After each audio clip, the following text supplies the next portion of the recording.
grand sawar sedde an gili yimɓe joldatere hen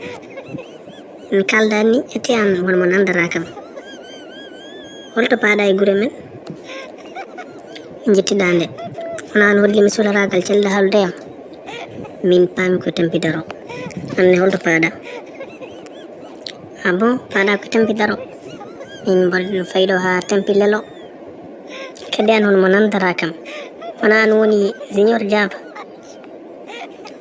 java en wawi wonde mboɗo wiye noon de mi anda kam so tawi ko min no ko an foti wonde mboɗo yiyannoma e tiktok quoi wona woni junior java borom appel kasi ah bon junior java borom appel kasi si ko min kay ça va bien mataɗa yaɓannoma e tiktok mboɗo yewannoma 100% nden kam e joni wonno watti haɓandema mi yaɓata vidéo ji maɗi ni ko woni ko rela ko bammami de walla vidéo jam ɗi goni ko belanima ah non wonde an ko mbatta ko wona normal anan noddi yimɓe tawa tintinani ɗumen kulɓile a ɗumen aɗa funtu ɗumen fotani wonde no ɗum wona haajuma téléphone am crédit am kadi ko min jeeyi hooram holko woni haajuma téléphone ma crédit ma kono min te haali min somi ko welanimi tiktok eran mi haalat a fiyata kam noon an sa rentaki lawol min ngal haɗatde saabu aɗan hana lamɗam min wima téléphone am crédit am